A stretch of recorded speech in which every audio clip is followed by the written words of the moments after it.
తులసి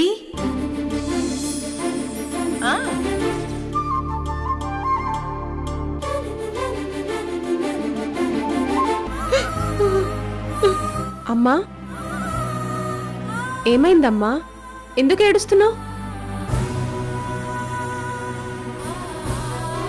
ఏమైందని అడుగుతుంటే చెప్పవేంటమ్మా?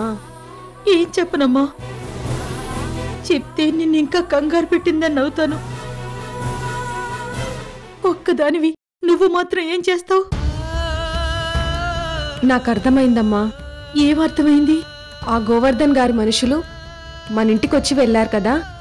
అవునమ్మా, తమ్ముడి చదువు కోసం అప్పు చేసి 3 ఏళ్లయింది. ఆ రోజు నుంచి వడ్డీ కడుతూనే ఉన్నావు. ఈ 3 నెలలు కట్టనందుకు ఇంటి మీదకొచ్చారు. అప్పు తీసుకున్నాక గానీ తెలియలేదమ్మా ఆ గోవర్ధన్ గారి గురించి. ఈ ఏడాదిలోపు ఏదో ఒకటి చేసి అసలు తీర్చేయాలమ్మా, లేదంటే ఈ వడ్డీలతో మన జీవితాలు రోడ్డున పడతాయి. అలాగేనమ్మా, పదే పదే ఈ విషయం గురించి నువ్వు ఆలోచిస్తూ నీ ఆరోగ్యం పాడు చేసుకోవద్దు. కట్టేద్దాం. ఎలా కడతావమ్మా? ఎలాగోలా చేస్తానమ్మా. నువ్వేమీ అనుకోనంటే ఒక మాట చెప్పనా? చెప్పమ్మా. ఆ తులసమ్మ దగ్గర పని మానేసి వేరే పని ఏదైనా వెతుక్కోవచ్చు కదా. కాస్త ఎక్కువ జీతం వచ్చే పని ఏదైనా దొరుకుతుందేమో. అమ్మా, మన జీవితాలు రోడ్డు మీద ఉన్నప్పుడు తులసక్కే మనకు సహాయం చేసింది, మన జీవితాలు నిలబెట్టింది. ఇప్పుడు కష్టం వచ్చిందని అక్క దగ్గర పని మానేస్తే ఇక మనం తులసక్కకిచ్చే గౌరవం ఏముంటుందమ్మా? నేను తులసక్క దగ్గర పని మానేనమ్మా. నా ఉద్దేశం. నీ ఉద్దేశం ఏదైనా సరే, నేనైతే అలాంటి పని చేయలేనమ్మా. తులసక్క దగ్గరే పనిచేస్తూ గోవర్ధన్ గారి అప్పు తీరుస్తాను. ముందు ఆ వడ్డీ కడతాను. పద, లోపలికి వెళ్దాము.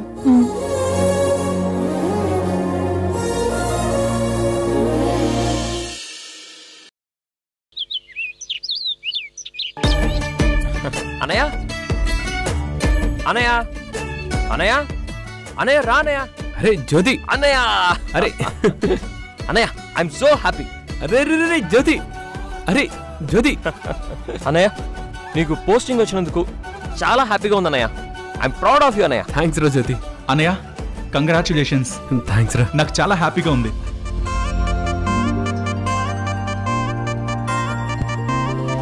చాలా థ్యాంక్స్ రా ఈశ్వర్. కష్టపడి చదివింది నువ్వు, ర్యాంక్ కొట్టింది నువ్వు, జాబ్ సంపాదించింది నువ్వు. మధ్యలో నాకు థ్యాంక్స్ చెప్తావేంటన్నయ్య? రే, నువ్వు కూడా నన్ను చాలా సందర్భాల్లో ఎంకరేజ్ చేస్తూ మాట్లాడావు. అటెండర్ జాబ్లో అడ్జస్ట్ అవడం ఏం బాలేదన్నయ్య. ఇంకేదైనా ట్రై చేయమని చెప్పి నువ్వన్న మాటలు కూడా నా మనసులో పడ్డాయిరా.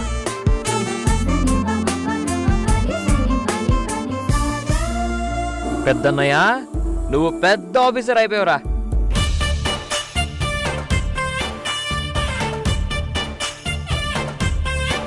లైఫ్లో ప్రతిదీ పోటీగా తీసుకునే ఈ జనరేషన్లో చాలా మంది పోటీ పడేవాళ్ళు ఉన్నారు.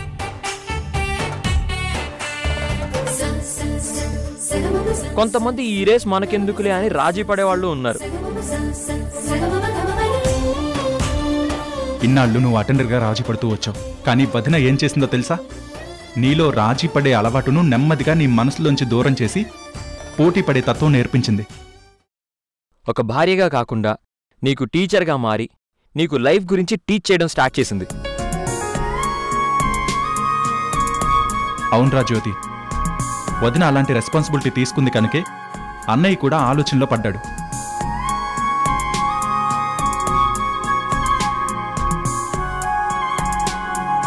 పది మందిలో ప్రౌడ్గా బతకాలంటే కాస్త ఏదైనా చెప్పుకునే విధంగా ఉండాలని చాలా స్ట్రాంగ్గా ప్రిపేర్ అయ్యాడు. దాని రిజల్ట్ ఇప్పుడు మనం చూస్తున్నాం అన్నయ్య.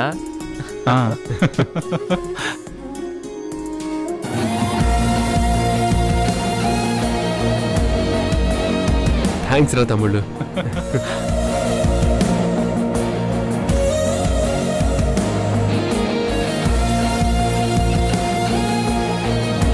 మీ అన్నదమ్ములు ముగ్గురు ఎప్పుడు ఇలా కలిసిమెలిసి ఉండాలిరా.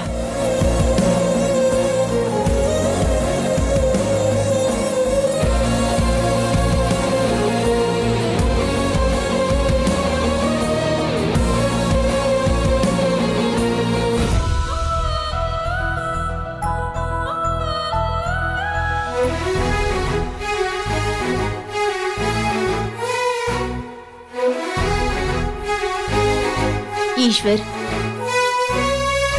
మీ అన్నయ్య విషయంలో నీకు ఎలాంటి ఈగో లేదు.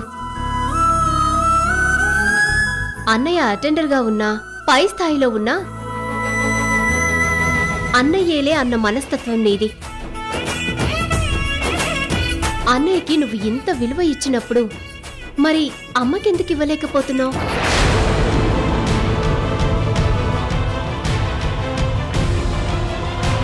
అరే ఈశ్వర్, ఏమైందిరా? అమ్మ పేరు ఎత్తగానే రేవత్ అడుగుతున్న దాంట్లో తప్పే ఉంది. మన ముగ్గురులో ఎవరేం సాధించినా అందరం సంతోషంగా పంచుకునే మనం ఇప్పుడు నీ వల్ల అమ్మని పక్కన పెట్టి మాట్లాడుకుంటున్నావు. అమ్మతో నువ్వు మాట్లాడడమే మానేశావు. ఇది తప్పని నీకు అనిపించట్లేదా? అన్నయ్య, నేను నీ గురించి మాట్లాడితే నువ్వు వేరే టాపిక్ తీసి ఎందుకు మాట్లాడుతున్నావు? అసలు నీకు అమ్మ మీద ఇంత కోపమేంట్రా? అన్నయ్య, దయచేసి అమ్మ గురించి మాట్లాడుకు.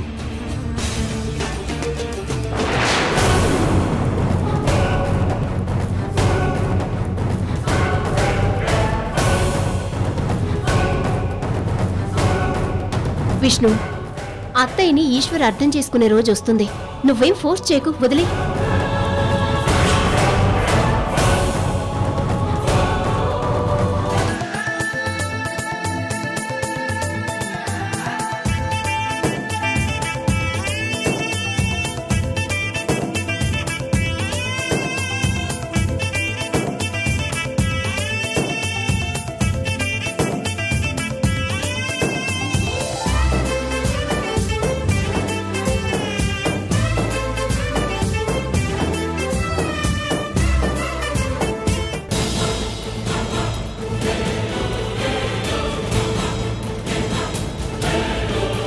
ఝాన్సీ, ఏమైంది? అంత విరక్తిగా అలా వచ్చేసావేంటి? అన్నయ్య బెటర్ పొజిషన్కి వెళ్ళడం సంతోషించాల్సిన విషయం. అందుకు నువ్వు ఆ అన్నయ్యకి కంగ్రాచులేషన్స్ చెప్పాలి, ప్రౌడ్గా ఫీల్ అవ్వాలి. విష్ణు నీకు అన్నయ్య కనుక నువ్వు ప్రౌడ్గా ఫీల్ అవుతున్నావు, కానీ నేను అలా ఫీల్ అవ్వలేను. అన్నయ్య అచీవ్మెంట్కు సంతోషించాలి, కానీ ఇలా అయిష్టంగా మాట్లాడడం ఏంటి? ఈశ్వర్, అన్నయ్య అన్నయ్య అని మీ అన్నయ్యని నువ్వు రాముడుగా పూజించు, కానీ నన్ను కూడా పూజించమని చెప్పకు. నీ అంత విశాల హృదయం నాకు లేదు. మీ అన్నయ్య పై స్థాయికి వెళ్ళి నిన్ను వెనక్కి నెట్టేశాడు. నేనిప్పుడు నీ గురించి ఆలోచించడం స్టార్ట్ చేశాను. నాకేమైంది ఝాన్సీ? నేను కూడా మంచి పొజిషన్లో ఉన్నా, చాలా గౌరవంగా నా జాబ్లో నేను కంటిన్యూ అవుతున్నా. నువ్వు కంటిన్యూ అవుతున్నావు, కానీ మీ అన్నయ్య నిన్ను దాటిపోయాడని చెప్తున్నాను. రేవతి ఇంకా రెచ్చిపోతుంది. ఝాన్సీ, మా అన్నయ్యకి నాకు మధ్య ఎలాంటి కంపారిజన్స్ లేవు. నువ్వలా చూడకు. మా అన్నయ్య నాకు పొద్దున్నే ఆఫీస్లో కాఫీ ఇచ్చి గుడ్ మార్నింగ్ సార్ అని చెప్పినా నేనెప్పుడూ అన్నయ్యను అటెండర్గా చూడలేదు. కోర్టు బయట గేట్ వాచ్మెన్గా పనిచేసే ఒక వ్యక్తి కూతురు అదే కోర్టుకు జడ్జిగా వచ్చింది. సేల్స్ గర్ల్గా పనిచేసే అమ్మాయి, ఐపీఎస్ ర్యాంక్ కొట్టిన అమ్మాయి సొంత అక్క చెల్లెలు అవ్వచ్చు. పోస్ట్ ఏదొచ్చినా, స్థాయి ఏదైనా అది సంతోషించాల్సిన విషయమే కానీ ఈగో ఫీల్ అవ్వాల్సిన విషయం కాదు. అసూయ పడాల్సిన విషయం అంతకన్నా కాదు. బేసిక్గా ఇది కొంతమందిలో ఉండే ఫీమేల్ సైకాలజీ ప్రాబ్లం. నువ్వు కూడా ఆ డిజార్డర్లో ఉన్నావని అర్థమైంది. ఓ, ఇది డిజార్డర్ అయితే మరి రేవతికున్నది డిజార్డర్ కాదా? నా మీద పంతంతో, నీ మీద ఈగోతోనే విష్ణుని చాలా పెద్ద స్థాయిలో చూడాలని రేవతి పట్టుబట్టి చదివించింది. అనుకున్నది సాధించింది. తన భర్త విషయంలో తనకంత పట్టుదలున్నప్పుడు మరి నా భర్త విషయంలో నాకు కూడా ఉంటుంది కదా. నీ అన్నయ్య ఆ స్థాయిలో ఉంటే నువ్వు అంతకంటే పై స్థాయిలో ఉంటేనే నాకు గౌరవంగా ఉంటుంది.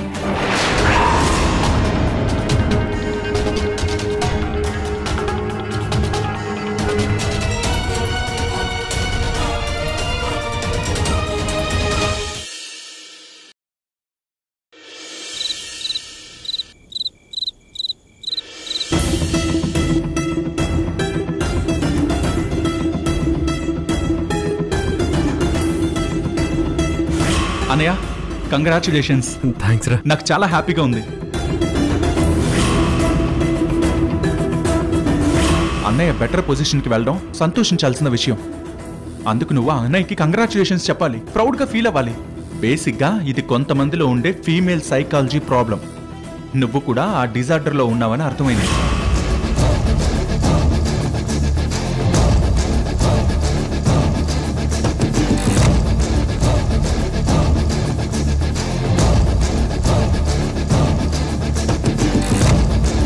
ఝాన్సీ మేడం, ఏం ఆలోచిస్తున్నారు? ఏం లేదు. ఏం లేదంటారేంటి మేడం? ఇందాక మా ఆయన విష్ణుకి 2 అన్నదమ్ముళ్ళు కంగ్రాచులేషన్స్ రా అన్నయ్య అని షేక్ హ్యాండ్ ఇచ్చి హక్ చేసుకుని మరీ చెప్పారు. తోడబుట్టిన అన్నదమ్ములు 3 అంత కలిసిమెలిసి ఉండటం నీకు నచ్చలేదు కదా? నన్ను ఎలాగైనా ఈ ఇంట్లోంచి బయటికి పంపించేయాలని, చిన్న కోడలైనా పెద్ద కోడలైనా అగ్రస్థానంలో నువ్వే ఉండాలని పాపం కలలు కన్నావు. నా విష్ణు ఎప్పటికీ కింది స్థాయిలోనే పనిచేస్తూ ఉండాలని కోరుకున్నావు. నువ్వు ఎంత ప్రయత్నించినా మా జీవితాలు మారవని డిక్లేర్ చేశావు. కానీ ఇప్పుడేం జరిగింది? నా విష్ణుకి నీ భర్త కంటే పై స్థాయిలో పోస్టింగ్ వచ్చింది. డిటర్జెంట్ పౌడర్ పెట్టి కడిగినట్టు నీ సంతోషమంతా తుడిచిపెట్టుకుపోయింది కదా? నన్ను ఓడించి గెలిచానన్న పొగరుతో మాట్లాడుతున్నావు కదా? పోస్టింగ్ వచ్చినంత మాత్రాన మీరేమీ సూపర్ స్టార్స్ అయిపోలేదు. ఒక్క విజయానికే అంత సంబరపడిపోకు. నేనేమి సంబరపడిపోవట్లేదు ఝాన్సీ. నువ్వు కుళ్ళుకోవద్దు అని చెప్పటమే నా ఉద్దేశం. అత్తయ్య గారితో ఈశ్వర్ని మాట్లాడనివ్వకుండా చేస్తూ ఈశ్వర్ను ఇక్కడ అన్ని విషయాల్లోనూ దూరంగా పెట్టాలని చూస్తున్నా. ఒక్కసారి తప్పు చేస్తేనే ఆ తప్పు మనల్ని చాలా కుమిలిపోయేలా చేస్తుంది. ఆ తప్పు మనసుని కుచ్చుతూనే ఉంటుంది. కానీ నువ్వు మంచినీళ్లు తాగినంత తేలిగ్గా తీసుకుంటావు. ఈ ఇంటికి కోడళ్లుగా వచ్చిన మనం ఆ గౌరవం కాపాడుకోవాలి.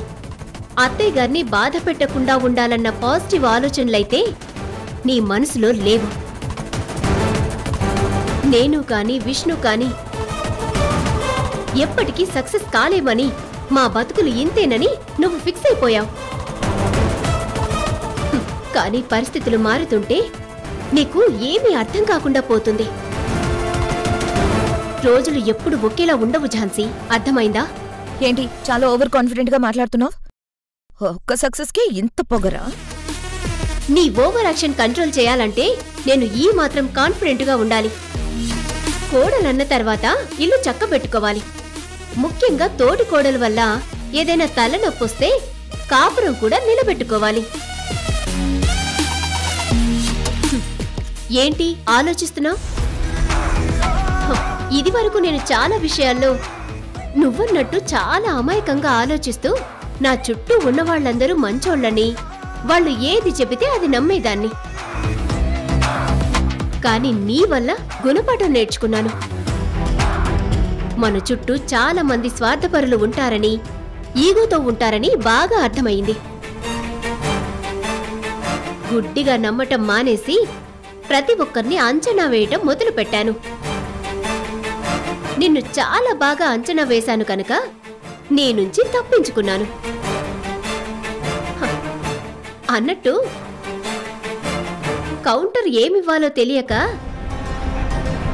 లోపల నువ్వు చాలా ఫ్రస్ట్రేట్ అవుతున్నావు కదా. దయచేసి మా గురించి ఎక్కువగా ఆలోచించి నీ ఆరోగ్యాన్ని పాడు చేసుకోకు.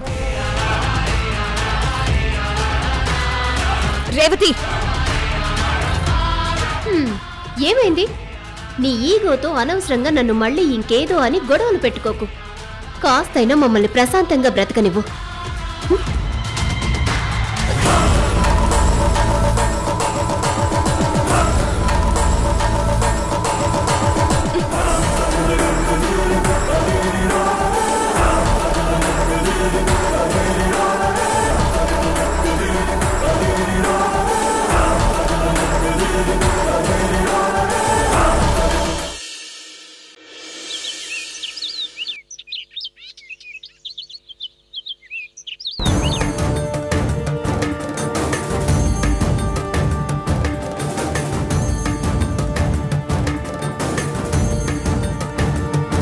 ఏమండి, కాఫీ.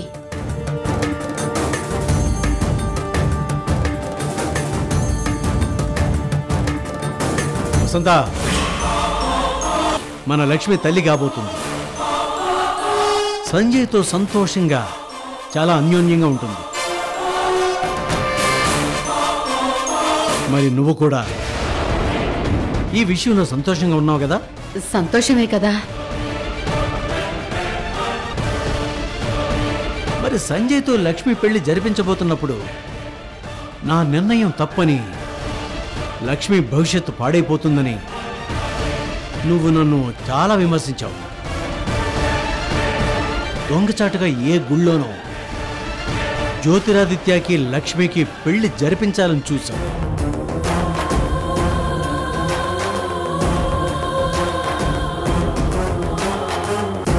నీ నిర్ణయం తప్పైందా, నా నిర్ణయం తప్పైందా?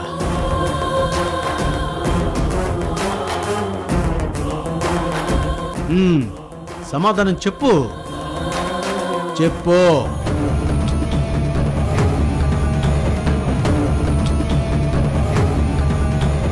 మళ్ళీ అన్నా, నువ్వే చెప్పు. ఎవరి నిర్ణయం తప్పో, ఎవరి నిర్ణయం ఒప్పో నువ్వే చెప్పు. చెప్పు మళ్ళీ. మీరు తీసుకున్న నిర్ణయమే కరెక్ట్ అన్నా. కనుకే ఇప్పుడు లక్ష్మమ్మ చాలా సంతోషంగా ఉంటుంది కదా. మళ్ళీ మరి ఈ విషయం ఒప్పుకోవడానికి మీ అమ్మగారికి ఏమైంది?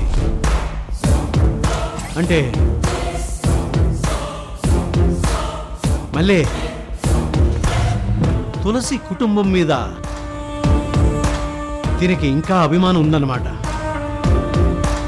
వసంత, అలాంటిది ఏదైనా నీ మనసులో ఉంటే సమాధి చేయి. సమాధి చేసేసుకో. వెళ్ళు, వెళ్ళి పని చూసుకో. ఇదిగా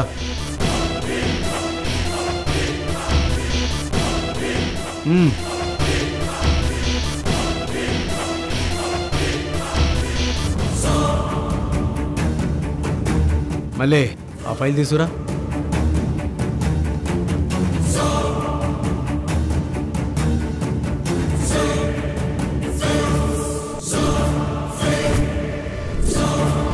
అన్నా, బుజ్జి వస్తుందంటే అసలు వడ్డీ తెచ్చే ఉంటుంది. ఇంటికెళ్ళి బెదిరించి రావడం మంచిదే అయింది. అడిగితే కొన్ని చోట్ల వసూలు అవుతాయి, కొన్ని చోట్ల బెదిరిస్తేనే వసూలు అవుతాయి.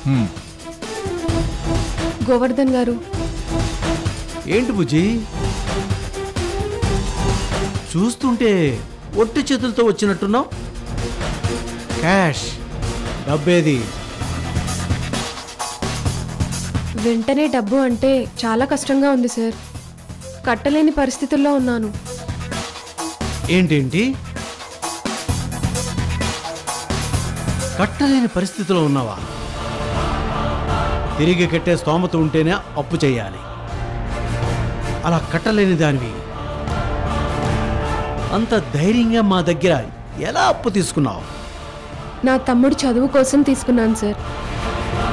తిరిగి కట్టాలని నాకు తెలుసు. తప్పకుండా కడతాను సార్.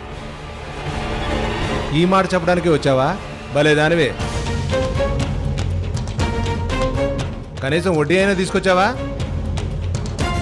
లేదు సార్. అసలు లేదు, వడ్డీ లేదు. గొప్పదానివే. తప్పకుండా కడతాను సార్. రేవతి బయలుదేరతాను. నువ్వు అలా కన్నీళ్లు పెట్టుకుంటే విష్ణుని బాధ పెట్టిందని అవుతావు. అత్తయ్య గారు, మీరు పొరపాటు పడుతున్నారు. రేవతి ఏం బాధపడట్లేదు. తను కన్న కలలు నెరవేరుతున్నందుకు సంతోషిస్తుంది.